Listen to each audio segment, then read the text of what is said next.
Be ready. 15 seconds.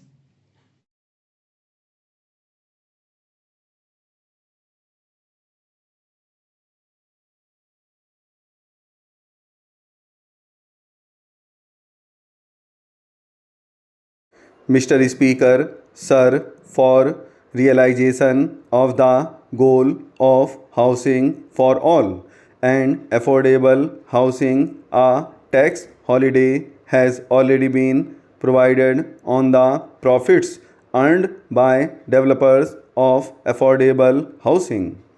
Also, interest paid on housing loans is allowed as a deduction to the extent of 2 lakh in respect of self occupied property.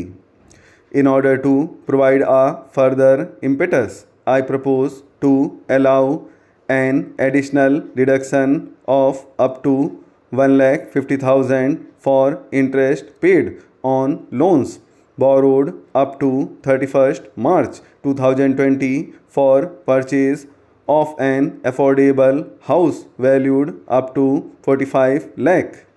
Therefore, a person purchasing an affordable house will now get an enhanced interest deduction up to 3.5 lakh.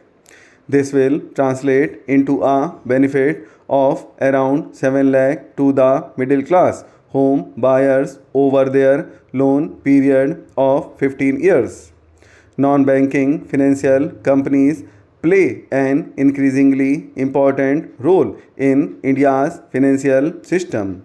With the enhanced levels of regulation they are subjected to by the Reserve Bank of India, there is a need to provide greater parity in their tax treatment vis-a-vis scheduled banks.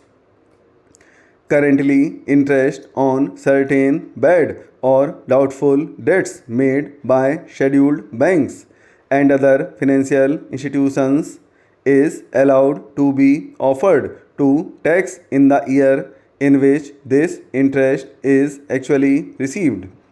I propose to extend this facility to deposit taking as well as systematically important non-deposit taking NBFCs also.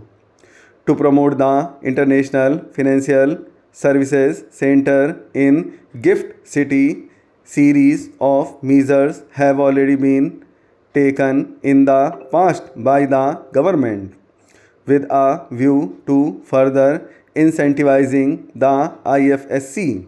I propose to further provide several direct tax incentives to an IFSC, including 100% profit linked deduction under Section 80LA in any 10-year block within a 15-year period, exemption from dividend distribution tax from current and accumulated income to companies and mutual funds, exemptions on capital gain to category 3 and interest payment on loan taken from non-residents.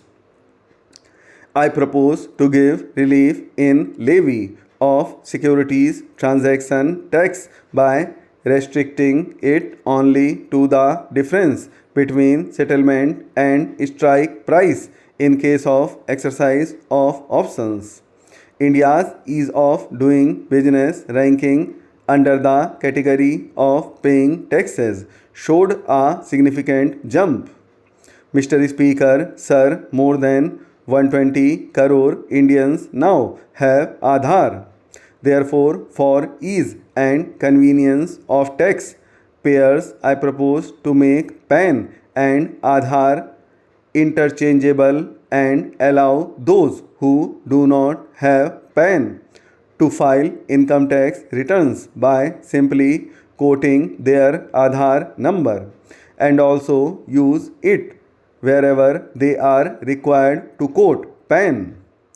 Pre-filled tax returns will be made available to taxpayers, which will contain details of salary income, capital gains from securities, bank interests and dividends, etc., and tax deductions.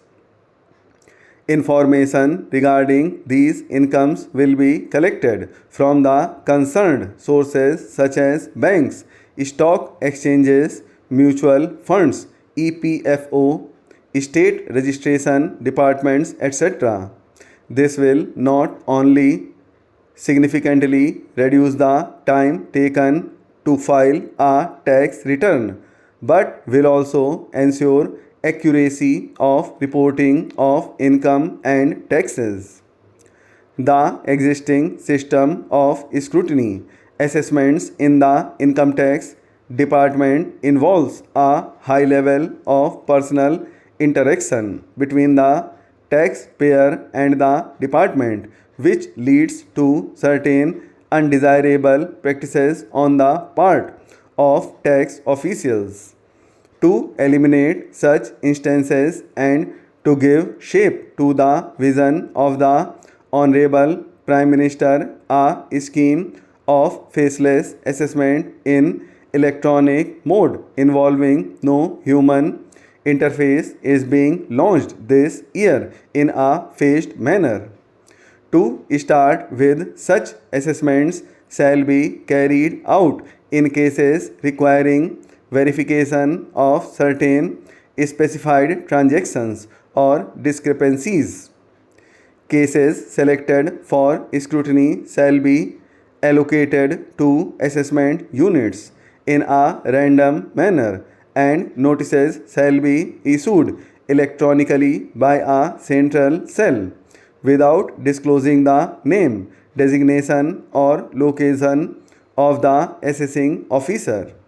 The central cell shall be the single point of contact between the taxpayer and the department.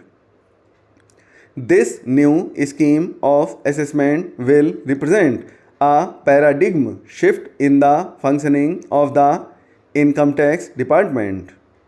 Mr. Speaker, Sir, our government has taken a number of initiatives in the recent past for the promotion of digital payments and less cash economy. To promote digital payments further, I propose to take a large number of measures to discourage the practice of making business payments in cash. I propose to levy TDS of 2% on cash withdrawal exceeding 1 crore in a year from a bank account. Further, there are low-cost digital modes of payment such as Bheem UPI QR code, Aadhaar Pay, certain debit cards, NEFT, RTGS, etc., which can be used to promote less cash economy. I therefore propose that the business establishments with annual turnover more than 50 crore shall offer such low cost digital modes of payment to their customers.